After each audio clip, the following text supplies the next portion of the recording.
I go back to the idea that the hostility to open primaries among parties is a hostility to voters who identify as against the current status quo. Right. And that would explain why, of course, both the number of independent voters or number of voters who are registering as independents is growing because people are sick of the status quo. And this is one way for them to express that disgust. And it also explains why the parties themselves seem less reflective in a lot of cases of that anti-system energy, because in many cases they have shut out those voters, at least in the selection process for nominees.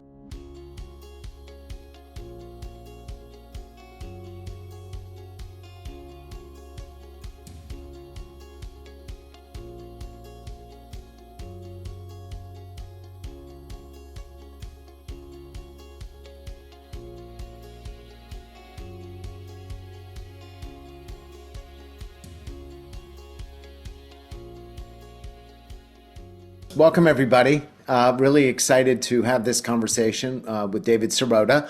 For those of you who don't know, David is the founder and editor-in-chief of The Lever, a reader-supported investigative news outlet focused on exposing the negative influence of corporate corruption on American society.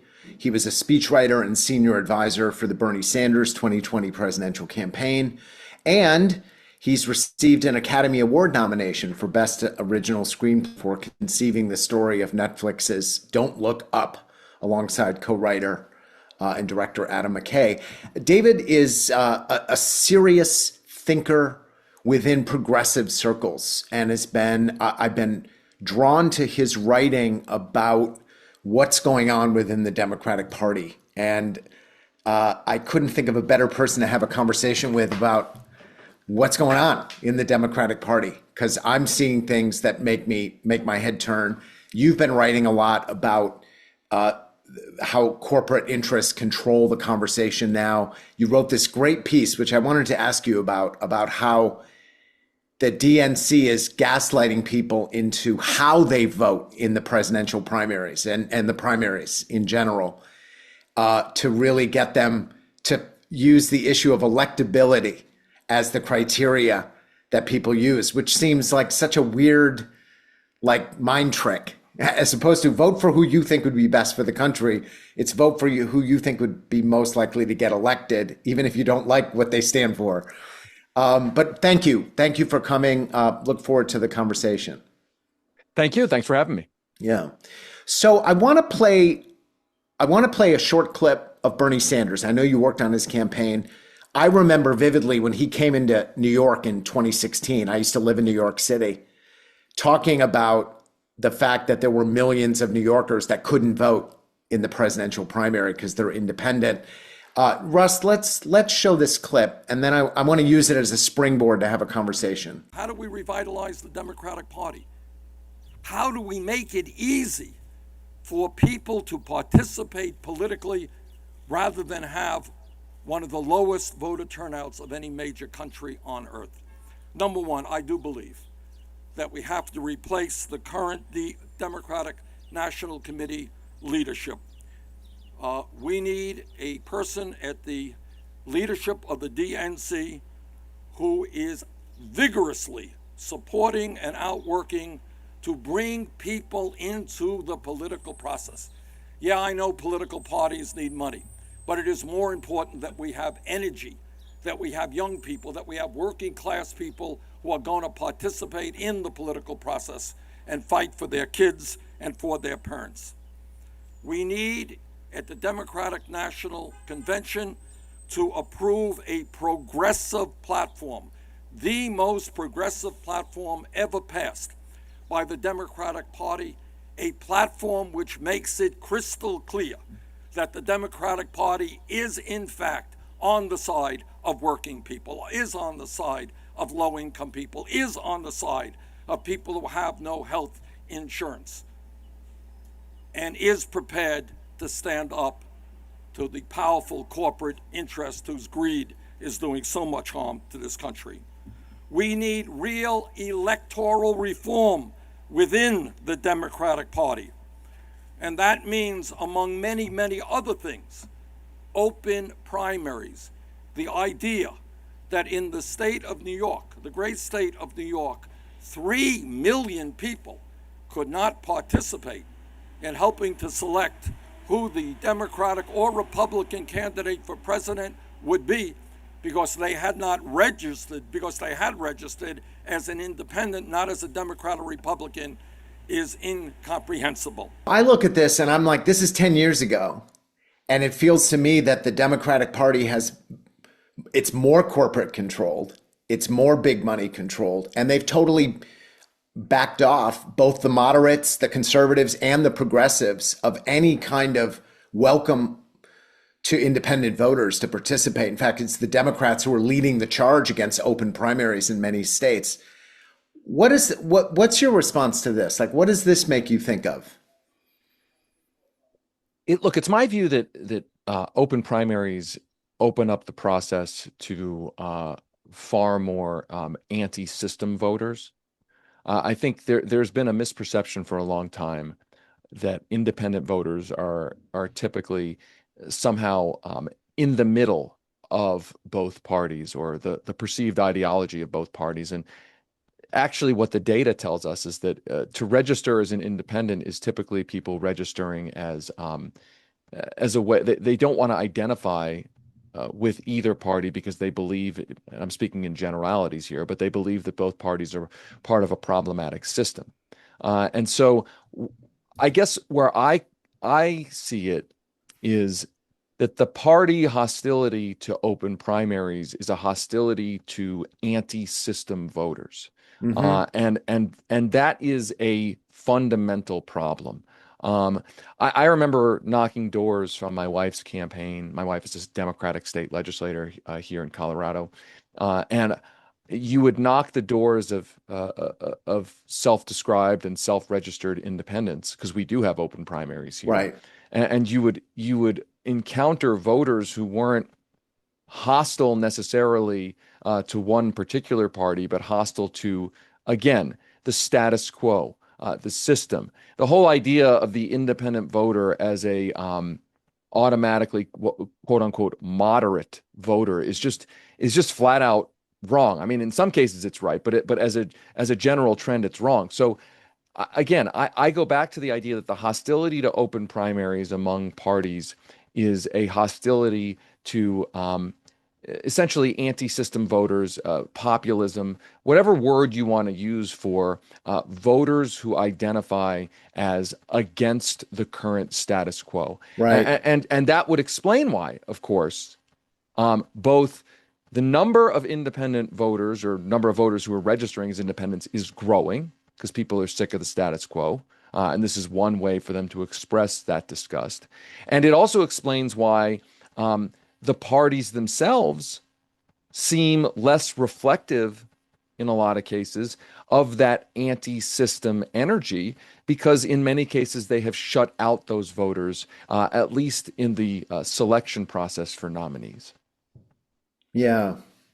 No, it's one of those myths that it seems to never go away, that Right. independents are somehow moderates. I mean, look, there are many who consider themselves moderates.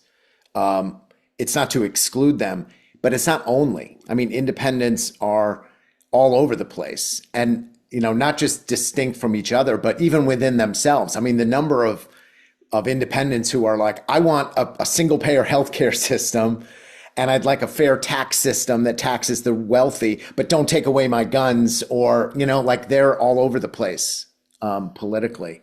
What what's What's the honest conversation within progressive circles around the growth of independent voters? Like, not the talking points, not the like when people are having a beer, what are they thinking? Because the numbers are just, I mean, 57% of young people are like, I don't want to be a Democrat or a Republican. Like, what does that honest conversation look like? Yeah, I think honestly, I think it's a recognition or a belief that both parties are corrupted by money, and nobody wants to self-identify as to brand themselves or see their own identity as part of that corrupted process and that corrupted institution. So I think I think there's almost like a self-image situation here where where where when people register, it's their one of the few times they're making kind of an affirmative on the record public statement about their political desires, Who they uh, are. Right. exactly who they are, Right. and people do not want to identify themselves. They don't want to see themselves as identifying with what they perceive to be a corrupted system, and this is it's almost in a sense a statement of protest. And I say that because in some cases the statement itself is less it's more symbolic and less meaningful in a sense. And I'm not taking the value of it away, but in practice, it's less meaningful in an open primary state. I mean, think about it in Colorado. Like if you're an independent, you don't actually. There are very few real world incentives anymore in an open primary state to registering as a Democrat or Republican when you get to choose which primary to vote in. Yep. So you get to make this sort of expression to yourself of what you are identifying with or not identifying with, and then you get to choose in which particular party primary you want to vote in. So there's not very much incentive to even register with one party or the other. And so I guess I what I mean by there's no value to it in practice, the registration process. What I'm saying is like you're not afforded any more rights or fewer rights by registering with a party or not registering with a party. Arguably, the incentive is to register as an independent. So race or at least election by election, you can choose which primary to vote in. And I will confess, like I do think that the pendulum can swing so far to the other side where being in a political party doesn't mean anything. I don't necessarily think that's a great outcome either, but I think we're much farther on the other side of the pendulum swing, where when you close your primary, what you're really doing is you're creating the environment to make sure that your party is not reflective of a kind of sick of the system zeitgeist. Yeah. That's really interesting. I never thought about that. In some ways, because there's all these efforts right now to close the primaries. The Republicans are doing it in southern states. The Democrats are pushing it in California. And it really is, there's all kinds of fancy language like we want real members of the party to be able to vote, but it actually is about this anti-systemic, this plague on both your houses voice, which is very strong in the Yes. in the country. Let me take a detour for a sec. So I've been listening to you on podcasts talk about the phenomenon of the Obama-Trump voter. Right. Share with us your views about that, like that phenomenon and why it's important. Sure. I mean, I think look, we know that there were 200 plus counties in the United States that voted twice for Barack Obama and then voted for Trump.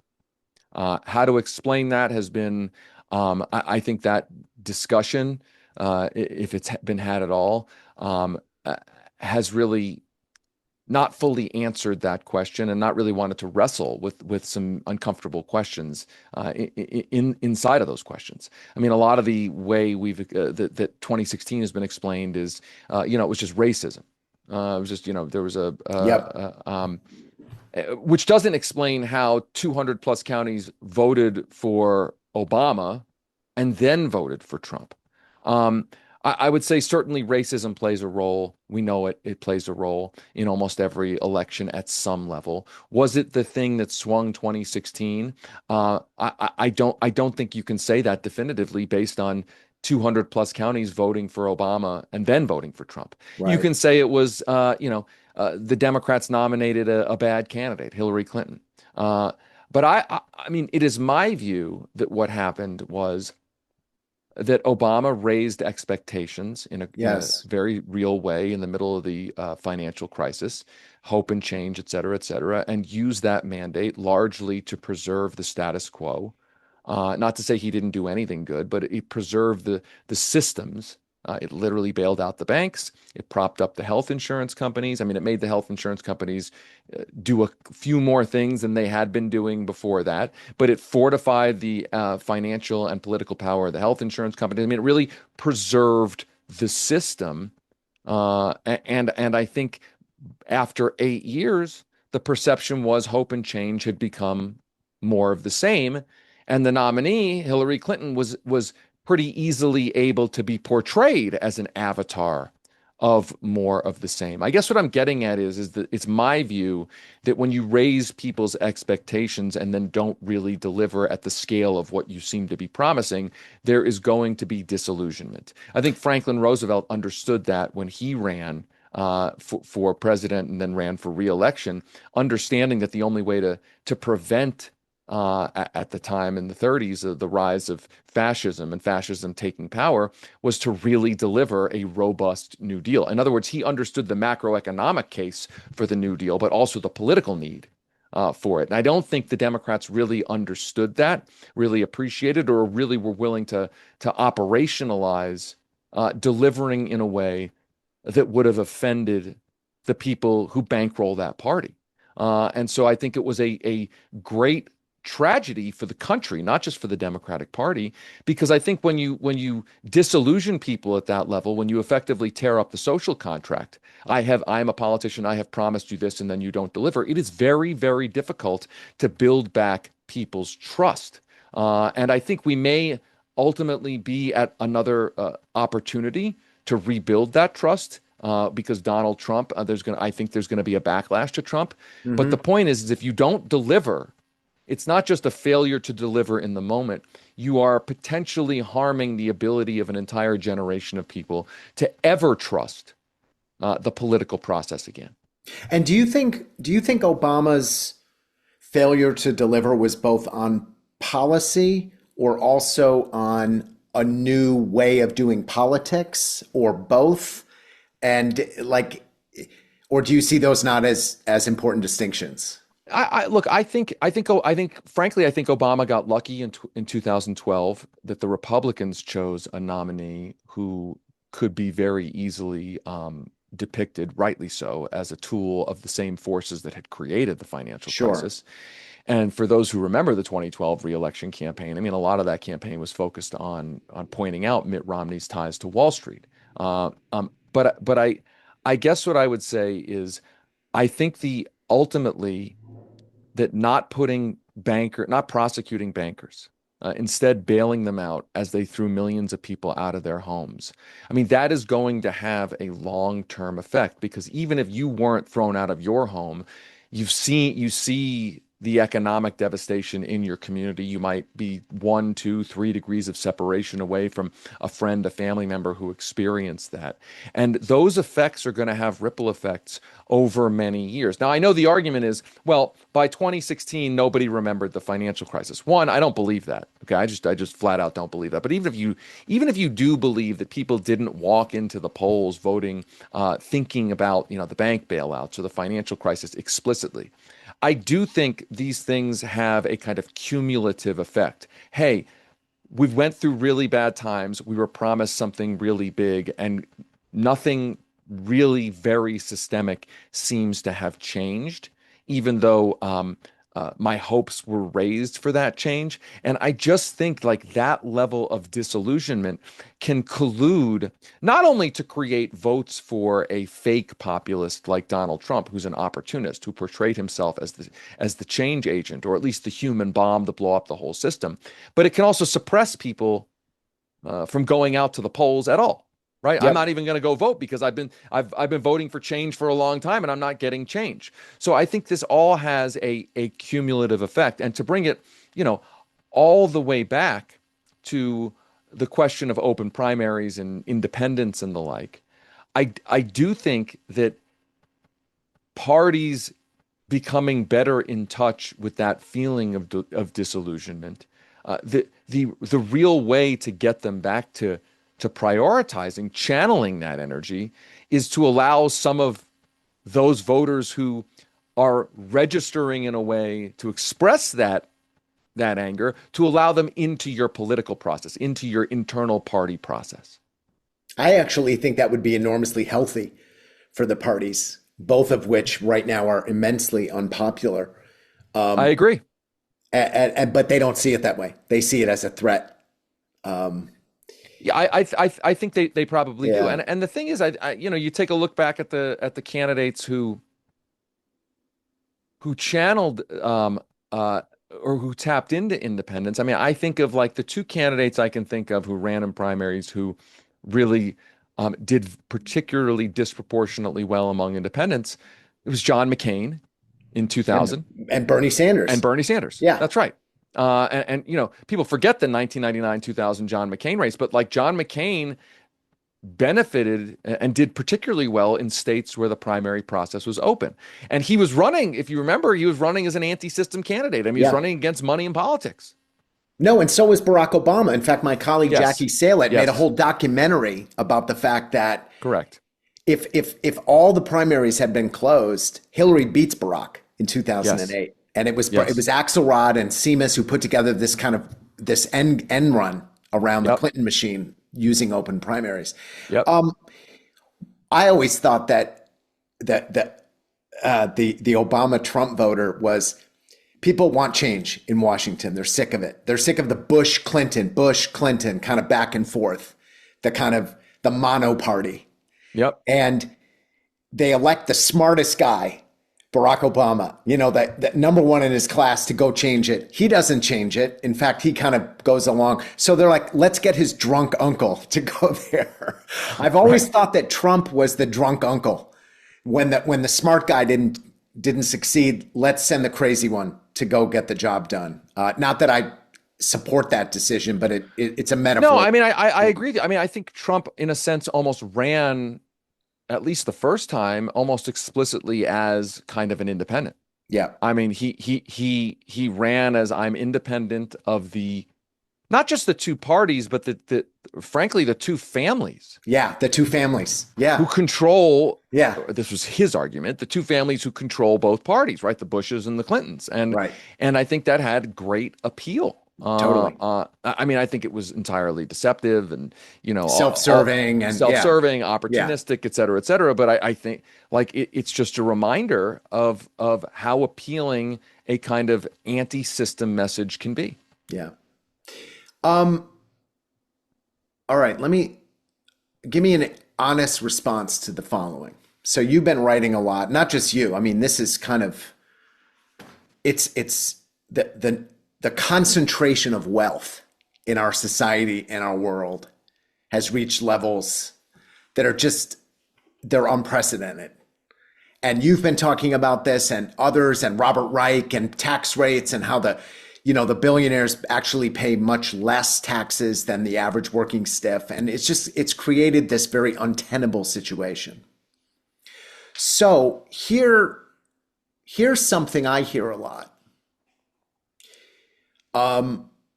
Yeah, progressives are right, 100% right that this is an issue. Where they're wrong is thinking that they're the only ones that care about this and have solutions to this. And that somehow ordinary Americans who are conservative or moderate or they're not part of they're not part of DSA, that somehow they can't be organized around making America more fair and more level playing field, and that progressives kind of look down their noses at people that are not part of the progressive family and basically are like, well, we're the ones who really care about this issue, which actually I experience prevents an important conversation from going from a conversation to actual change. How is that an inaccurate portrayal?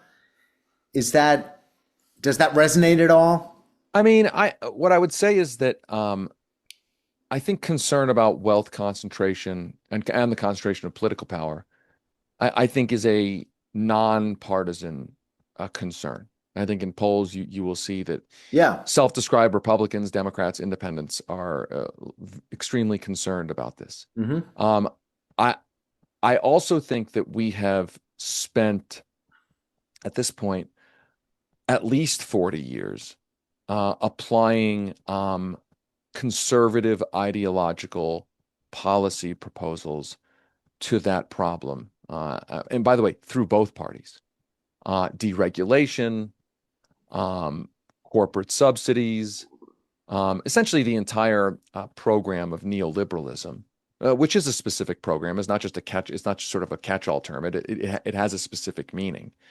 That we have lived through an era of, free trade, et cetera, et cetera. No industrial policy. I could go on and on, but like Hmm. the neoliberal era has been an era that has seen a kind of conservative set of policies applied to the problem of inequality, and that's being generous that it's been applied to that problem. Because I think at the end of the day, what we've seen is it has exacerbated that problem. It Yeah, is I would arguably agree more with it would that. arguably fueled and Yeah, it's created fueling. Yeah. that problem. Okay, Right. so I guess I would say this: like, if you're still coming at if you can acknowledge that wealth inequality and the concentration of corporate, political, and economic powers in the hands of too few people, aka oligarchy, and if you can acknowledge that that's a central problem, and you're still saying, well, the way to solve that is like more deregulation, like I think you've kind of lost the plot, right? Now, I don't think that necessarily means that like every solution to the problem has to be coded as quote unquote left wing, right? Like I don't even know what these terms left and right, frankly, really mean anymore. I think they mean different things to different Sure. people.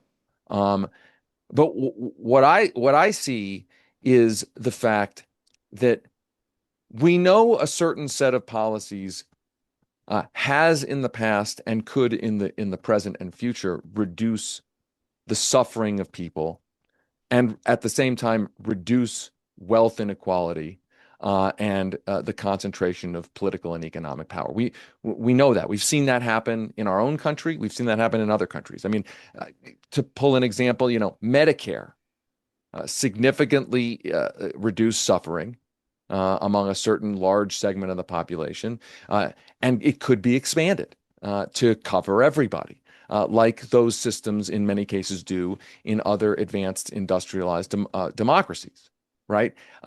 We have not done that, to my mind, because of corruption.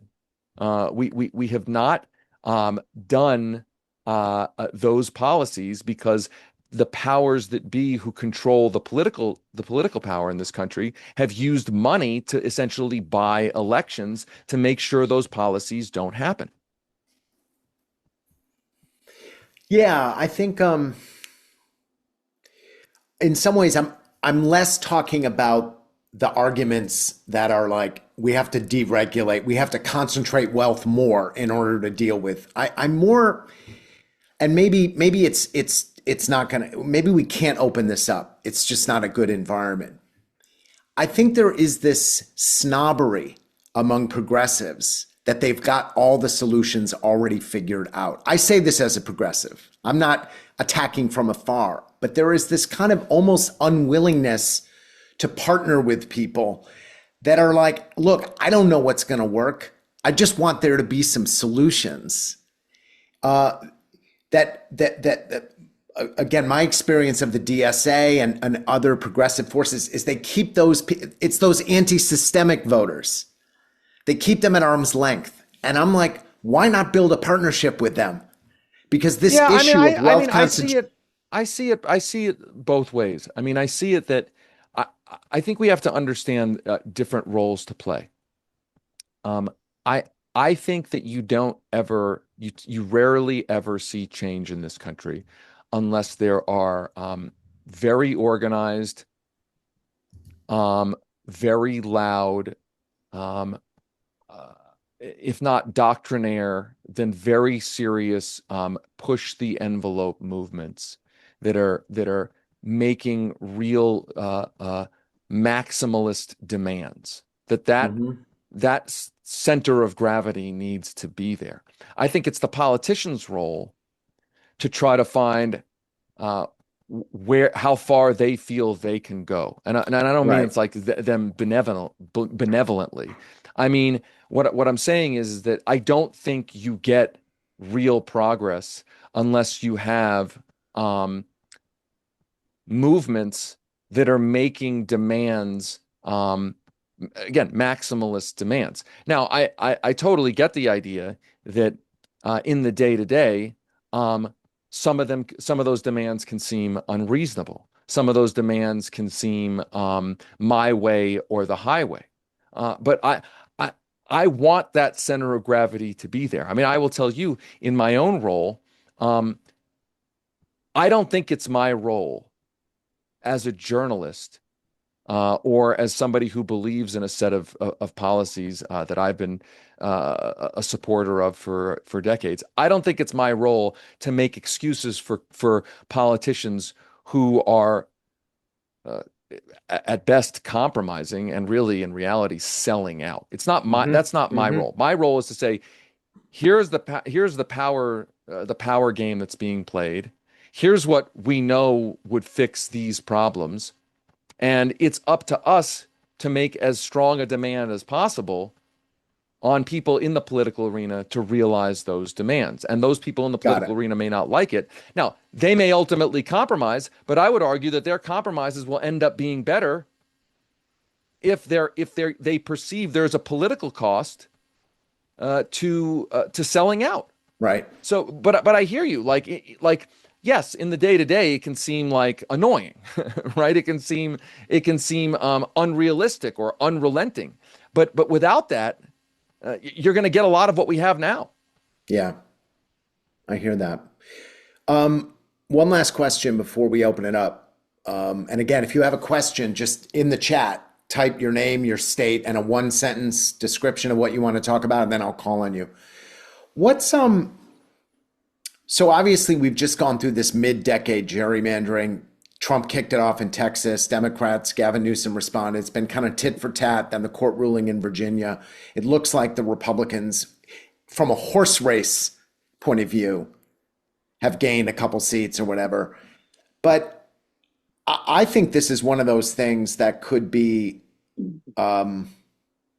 a significant degradation of trust in the system by the American people, which you alluded to.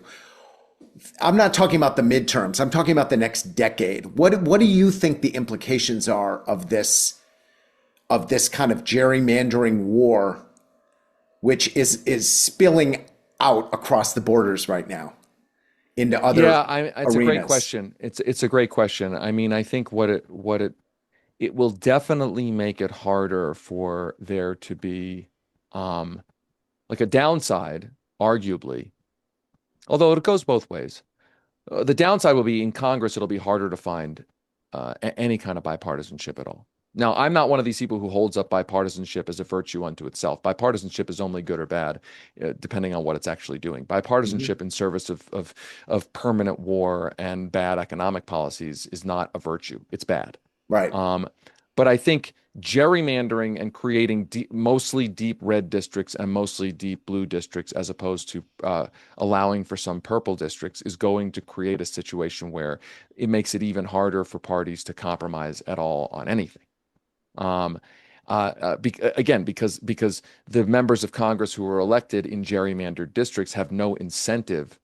Uh, if basically the winner of the primary, and in many cases the winner of a closed primary, is the winner of the election in an a district that's 80% one party or the other, there's no real incentive to find compromise as a way to appeal to voters who aren't really determinative of the election Hmm. outcome.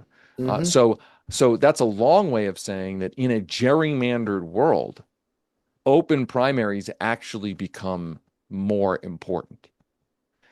That if districts are being gerrymandered to be 70, 80, 90% of one party, then the way to it's not a moderating influence, but a way to put a sort of outside the system perspective into the election of the representatives is to allow in those primaries, where the primary determines effectively the outcome of the election, is to allow more people to at least vote in the primary.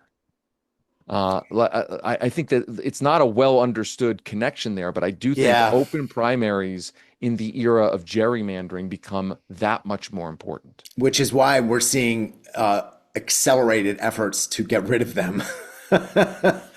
I mean, I mean, yeah, yeah, but like if you're living in a gerrymandered Republican district where the outcome of the election, the general election, is going to be the nominee of the Republican Party, right. then you should want independents to be able to at least vote in that determinative primary election. Hmm.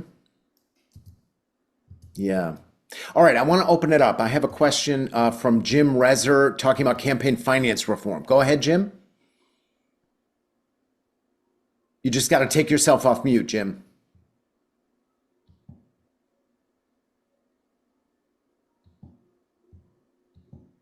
Jim, you still there? All right. I guess we lost Jim. Jim, if you're still there, come back and we'll get you in. Sam Williams in Florida. How do we close Florida's write-in loophole? Go ahead, Sam. Yeah, this is something that's extremely annoying to me. I have not been able to vote for sheriff since the Secretary of State made up this write-in loophole in 2000.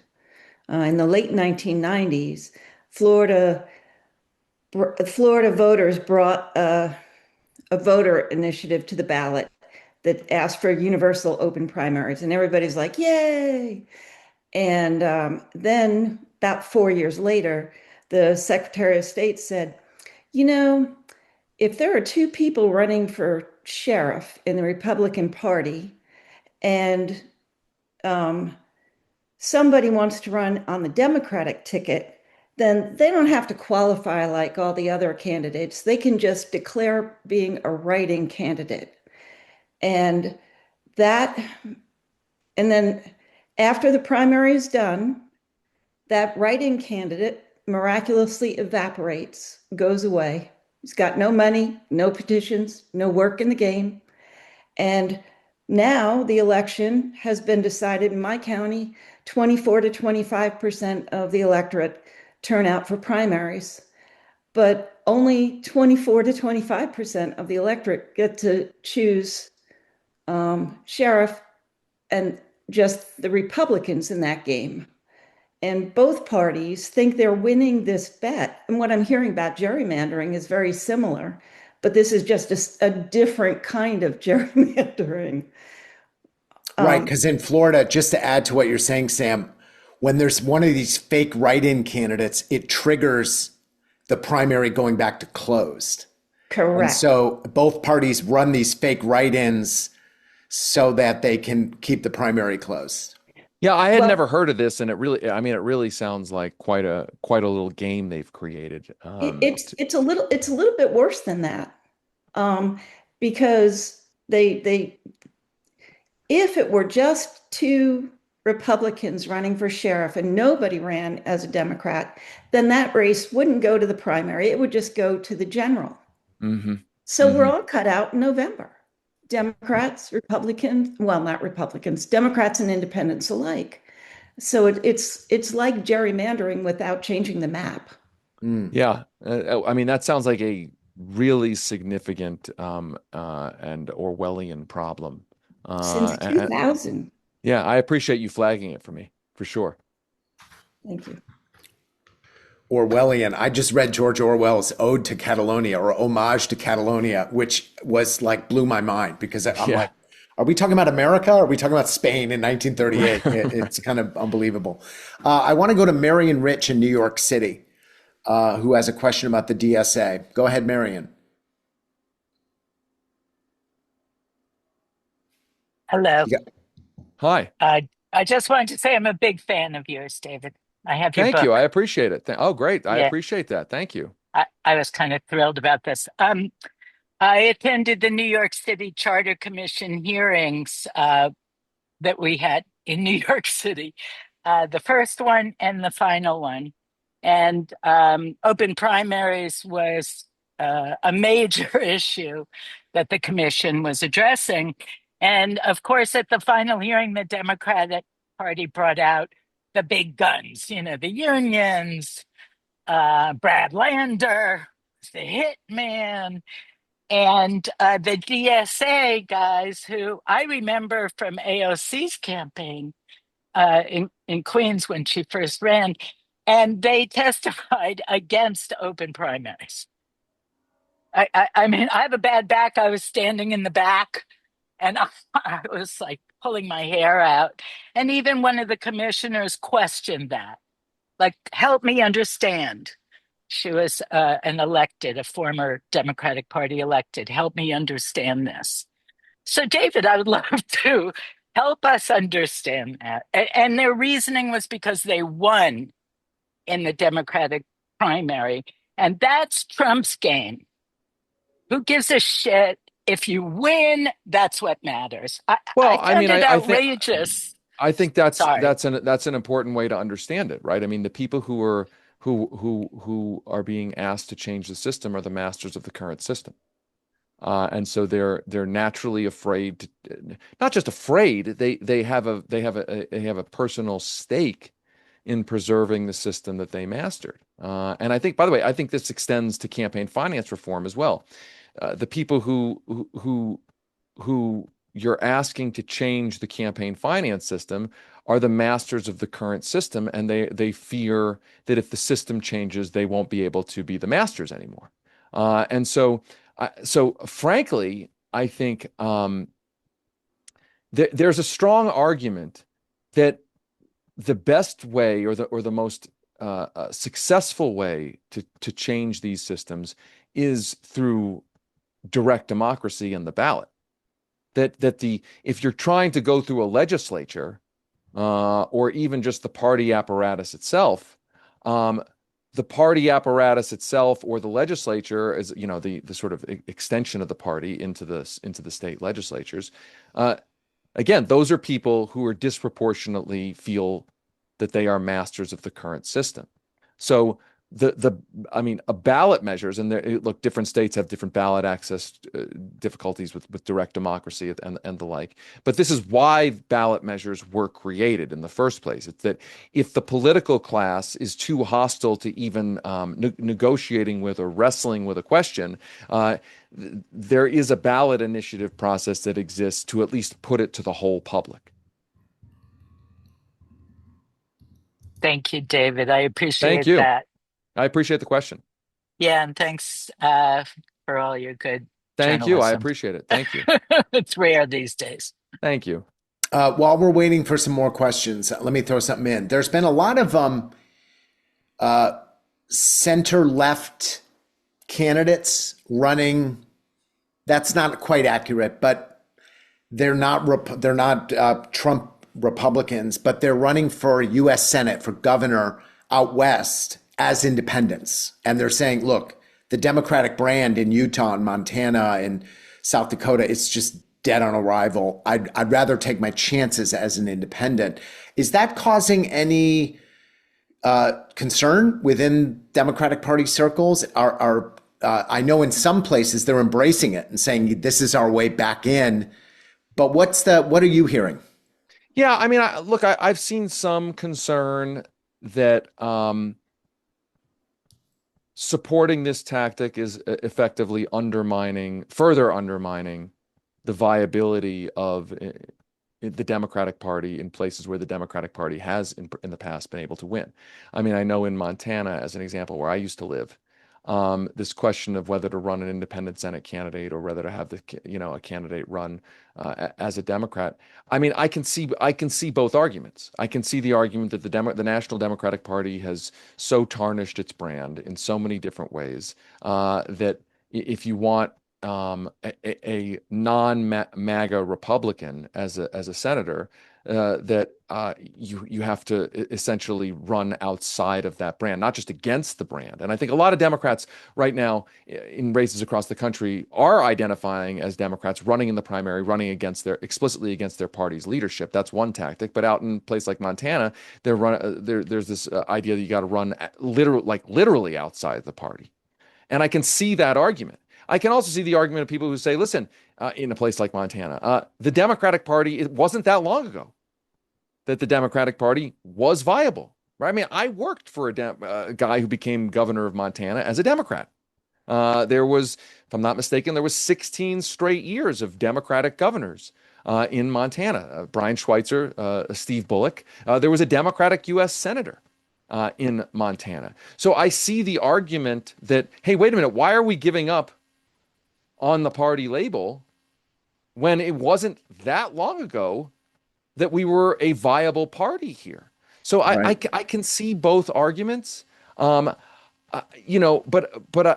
I certainly am sympathetic to the idea that when the National Democratic Party brand inside of a increasingly nationalized elections, sort of election ecosystem, or at least information ecosystem, that's something we haven't talked about, which is that, there used to be this idea of like a different kind of Democrat or a different kind of Republican. But as local media has died, as the political discourse has become, nationalized, it's harder for there to be for candidates to portray themselves and to be like different kinds of Democrats or different kinds of Republicans, or at least be perceived that way. So I do see the argument that if like the National Democratic Party is going to so tarnish its brand and not really care about sort of sending out a message that we're a national party.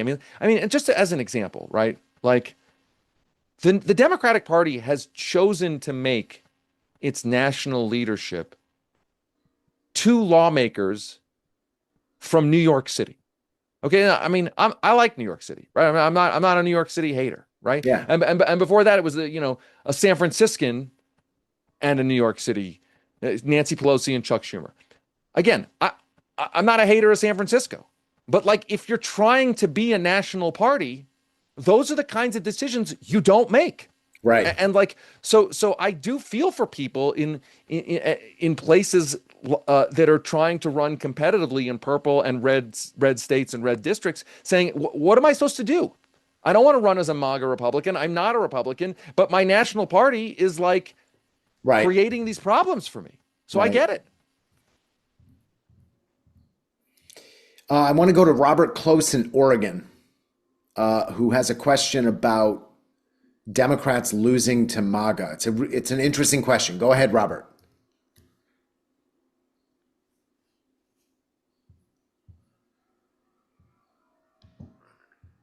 Robert, you still there? You hear me? Yeah. Now we can. Yeah. Okay. Yeah. So the question is that Democrats have lost twice to MAGA. They've lost the redistricting race to the bottom. And MAGA Republicans have proven they'll use any means necessary to stay in power, including the insurrection in 2021. So what would it take for Democrats to realize that they've basically lost the battle for party dominance, and therefore they need to champion nonpartisan governance to stay alive? Yeah, I mean, I think there is a realization among the average rank and file Democratic voter that, I wrote a book in 2007, 2008 saying, listen, there's a lot of anger in the country, rightly so, because of the economy, et cetera, and that this is going to be channeled in one direction or the other.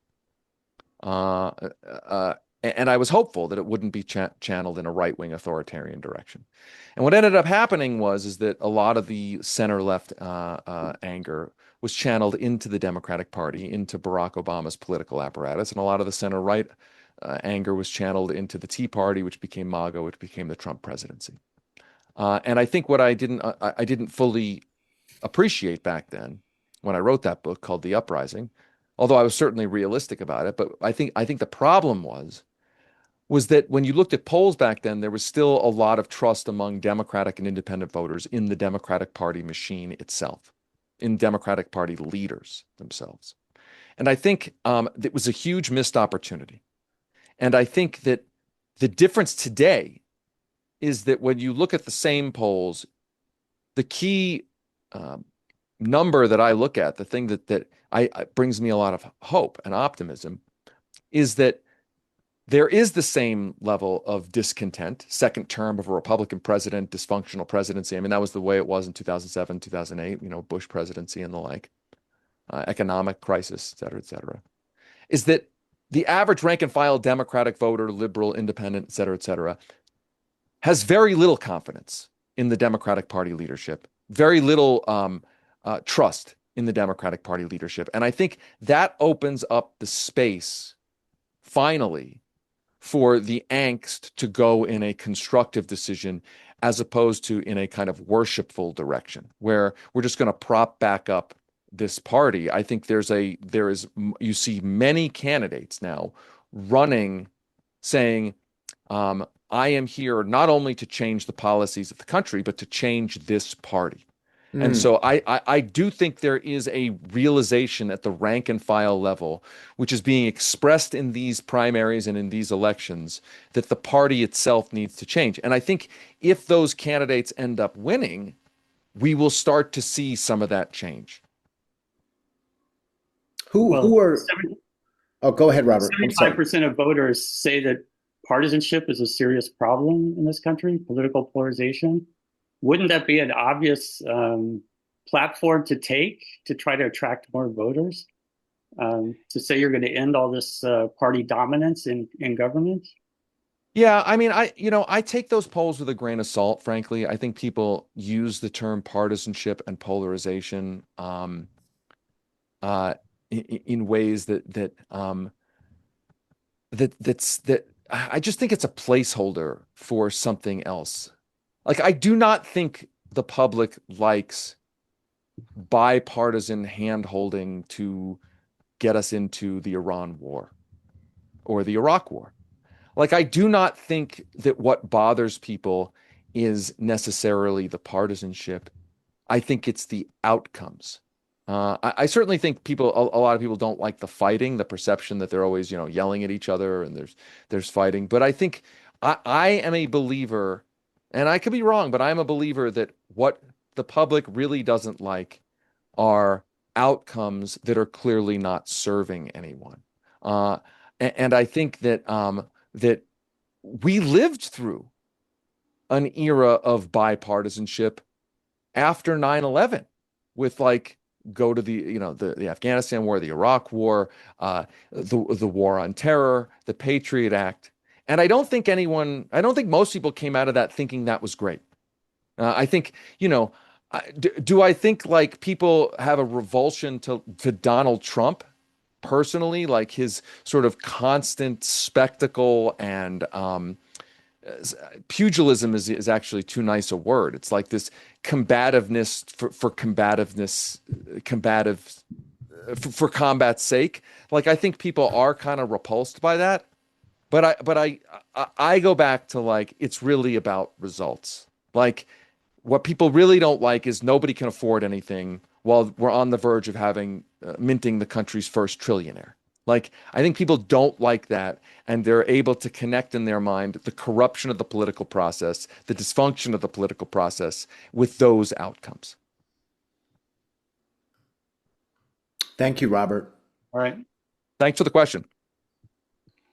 I mean, just one thing that comes to mind is that the parties have the right to open their primaries unilaterally. You don't need to change law. And in fact, if the DNC, right, we pressured them back in 2016 and 2020 to do this. We couldn't get it done. But imagine if the Democratic Party did a completely 180 from 2020 or 24, where they basically canceled the presidential primary, anointed Biden, shielded him from thing. And then when that fell apart, you wrote about this. Kamala Harris became the first presidential candidate in U.S. history where more of her money came from dark money than from people. First time ever that had ever happened.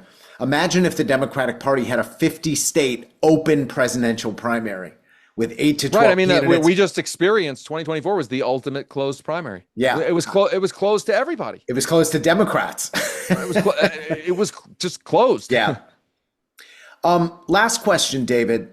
Do you, so part of what I hear you saying is that there's an opening and an opportunity. And I've heard you talk with candidates like Grant Plattner out in Maine for kind of like non-corporate bought, people's powered progressive candidates. If there is enough of a critical mass of victories, there can be a leadership change, and the Democratic Party as an institution can begin to reconnect to the lives of ordinary Americans and working class Americans. What if that doesn't happen? What if that, because I'm old, I'm 57. I've been in some ways hearing a version of what you're saying going back to Mondale, Reagan. And I'm very sympathetic to what you're saying, but also, is there discussion within progressive circles about what if we can't make this party work for us? What do we do? Yeah, I mean, that's you're edging up to the like third party question. I mean, I think it's a fair question. I don't have good answers on it. What I can say, I could speak, I think, to my views on more in the short term, which is that I think if there's a set of elections in which expectations are raised and the Democrats take back power and they're not perceived as really delivering in a real way. If we relive the 2008 to 2016 cycle, I think I don't want to say game over, but my fear is that not only is there another Trump, there's a smarter, less clumsy Trump. And you have once again destroyed people's ability to believe in the political process as a method of delivering for people. And I think it's, if we go through that process again, I don't know what the future of this country really is. I mean, it is apocalyptic, honestly. I mean, it's already apocalyptic now, but it is really apocalyptic if this moment becomes another disillusioning moment. It would be an absolute tragedy. And it's one, I mean, frankly, it's one that I don't like to even think very much about, because it's really dark.